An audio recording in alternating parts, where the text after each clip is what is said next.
Hey folks, Jimmy here, aka Palette of Dead. Welcome back to the channel and welcome to the latest issue of Warhammer Age of Sigmar Spearhead magazine. Now, as per usual with all these videos, if you like them, obviously give the video a thumbs up. If you haven't already, why not hit that subscribe button, especially if you're new here and you want to keep up with the issues for Spearhead and obviously what's going to be coming up in the future. And if you'd like to, obviously, drop a comment down below.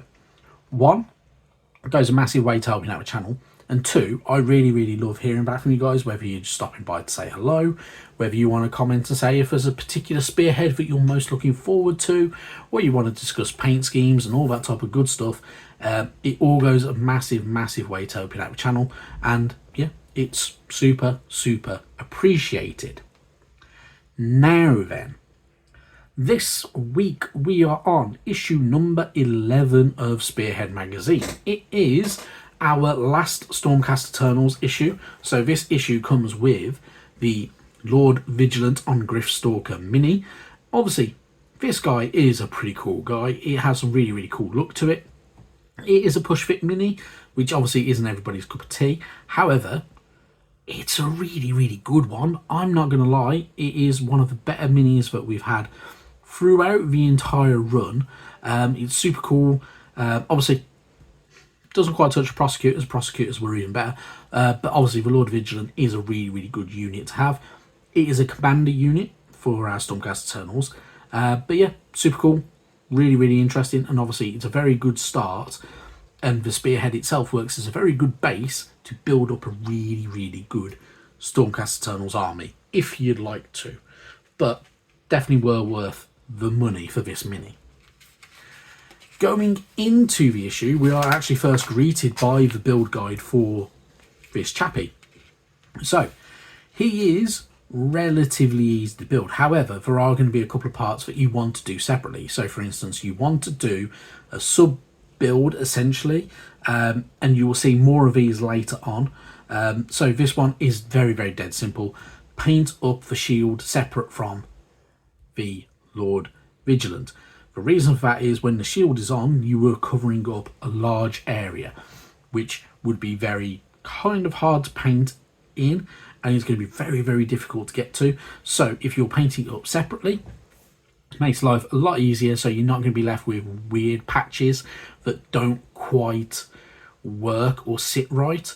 So doing it that way is a very good way of doing it. I personally will recommend that with 90% of units that have shields. So for instance, when we get the Cities of Sigmar minis, so the Cavaliers and the Steel Helms, having the shields separate makes life so much easier when it comes to painting. So bear that in mind, and there will be other ones later on. There will probably also be sub builds later on where we'll build two parts of it, paint them up separately, then combine them, which you'll get used to over time. And when you're building up the armies later on for yourself and you want to go down whatever minis you want to pick up on your own, you will find you'll kind of be able to point out which ones are the best ways to do that and everything. Anyway, build guide, fairly straightforward. You do have a single optional piece, which is the head of the Lord Vigilant himself. Personally, I'm going to go with the helmet because I do find Stormcast Eternals wearing helmets a little bit better, but having him without the helmet is also really cool. So it looks really good no matter what. So it's entirely up to you. Personally, I'm just going with the helmet because, yeah, sometimes I'm a little bit lazy and I like to get the minis painted up a bit better. But either way, he looks really cool and resplendent, and obviously it's a really good mini. So it's going to be really good fun to have in your collection. Obviously, it's a very good start for Stormcast Eternals, and it's been a really good way of doing it. I may, if you want to see it, obviously drop a comment down below, but if you'd like to kind of me to do a video on how I would build off of each good old Spearhead, by all means drop a comment down below, and I'll try to do a video. Obviously the way I would build an army is very different from how other people will. I sometimes will build an army on what looks cool. Sometimes I will just go, yeah, I would buy this, this and this and this because they pack a punch, and I will try and go through that. If you'd like to see it. If you don't want to see it, don't bother. But, you know, it's entirely up to you. Anywho, talking about minis, obviously we're going to carry on, and we're going to carry on painting.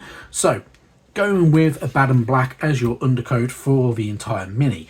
Personally, spray paint is your friend here.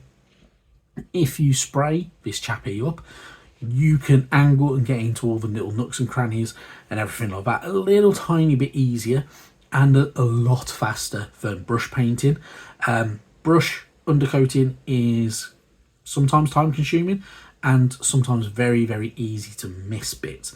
If you spray paint, if you've got the space, ventilation and time to do it, and a little bit of skill, it's far, far easier. So I will always recommend spray paint over brush undercoating because, yeah, spray paint's fun. Anywho, moving on from there, obviously you're going to paint it up very similar to how you have the other Stormcast Eternal, so using your Retributor armour for all them gold Sigmarite areas, and even parts of the axe itself, and then obviously you're going to have the other areas as well. There are going to be lots and little updates as we go through the paint collection in this magazine, where we're going to build up different layers. Because when you're done currently, you don't really have massive amounts of the mini done. You only have that, which is good. I'm not going to lie to you. It's pretty decent. Using your shades over things like the cloaks and everything like that obviously makes it far, far better. And then going over everything else. If you want to kind of go ahead with painting up, obviously you can pick up your paints from places like Wayland Games, Element Games, directly from Games Workshop themselves, Hobby Workshop and everywhere like that. There are loads and loads of places. If you want to pick up more minis and paints at the same time and maybe try other things and even see good old other games and kits and everything like that out and about, then if you're in Birmingham next week, well, next weekend to be precise, from the 29th of May to the 31st of May, there is UK Games Expo on at the NEC. You should be able to still get tickets at the moment still, I believe. I may be wrong on that. Turning up on the day, not quite so easy to get in, apart from at the very, very end of the day. But there are really, really cool things there. It's a big, massive thing for 3 days. It's it's the UK's largest board games and card games convention. There's some really, really good stuff. I must admit, I go every year. Last year I came back with some Call of Cthulhu stuff, Warhammer Fantasy, RPG, Achtung, Cthulhu RPG stuff. I came back with some Warhammer models, some good old Rumbleslam minis, some other minis from other games, some other bits and pieces here, there and everywhere, like Magic the Gathering cards and all that type of stuff. There's loads of stuff. Well worth the journey. Just make sure you got a really good amount of spending money, because yeah. Anywho, back to this issue. Carrying on, we've not been given any kind of major detail and lore to do with our good Lord Vigilant, which seems a little bit weird, doesn't it? But anyway, the Lord Vigilant has some pretty cool nifty abilities as of when you're going to go. So when you are playing as the Lord Vigilant and you're utilising him, he does have Delivered Judgment, which can be used once per battle in any combat phase, where you get to pick a friendly non-hero unit wholly within 12 inches of the Lord Vigilant to be the target, and that can then give the target 2 fight abilities in that phase. And after the first is used, however, the target has strike last for the rest of the phase, so it will strike second.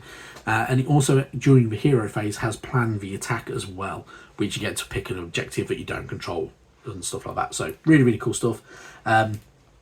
Obviously, the Lord Vigilant has some decent health to him as well. He's pretty tough. Moves 12 inches and has obviously the Hallowed Great Axe, and the Gryffstalker itself also does damage as well. So it's a really, really cool unit and really good fun. Moving on though, obviously we have basics, so all to do with utilising our abilities. So with certain minis, they are going to have abilities. So the good old Vigilant and the Lord Veritant both have abilities. You have abilities from your Grey Seer, your Warlock Engineer, and even the Claw Lord also has an ability. And you'll find that mostly heroes have abilities more than every other one, but really, really cool stuff, and you get to utilise them depending on where they kind of fit in. They have core abilities, and then there are obviously abilities that can be utilised here, there and everywhere. So getting to know your abilities can be quite good fun, but you are going to want to carry on with all of that as well. So utilising this kind of guide for your basics is really, really good fun, and teaches you the right way to utilise it, and yeah, happy days. So pretty cool stuff, really, really good, and very, very handy to keep in your kind of quick start play guide and everything like that. Yeah, makes sense. Moving on from there, we have a pitched battle. So this is going to utilise our Grey Seer and 10 clan rats plus the 3 rat ogres going up against our Lord Vigilant and 5 liberators, which seems like the Stormcast Eternals are really, really outgunned and outmatched here. However, in the grand scheme of things, the Lord Vigilant packs a bit of a punch, and has like multiple attacks, and can do pretty good hits and everything like that, and also has some really, really good health. Obviously our liberators also have 2 health each as well, and also do a good bit of attacking. So you can easily win this with the Stormcast Eternals, but depending on how the dice land, you can easily lose it. So it's a really, really cool one. I must admit, really, really good fun, and having a bit of fun with your liberators and Lord Vigilant can be good fun. So obviously getting to utilise your abilities is obviously very, very handy, and he's going to be a little bit key with a lot of everything as well. So yeah, happy days. Carrying on with basics, well, obviously going through all your turns, we'll kind of go through like that. So depending on how you're playing, it should look a little bit like this. But yeah, pretty cool. But yeah, should be good fun. So moving on from there though, we are going to go straight on to what we're getting next week, which in all honesty, yeah, it is what it is. So issue 12 is a paint issue. We get new paint techniques. We're going to get 3 pots of paint this time round instead of the usual 2. We also get an additional brush, which is our shade brush, which, yeah, very, very handy. Obviously you can utilise any other brush for shades as well. You don't have to utilise that one particularly.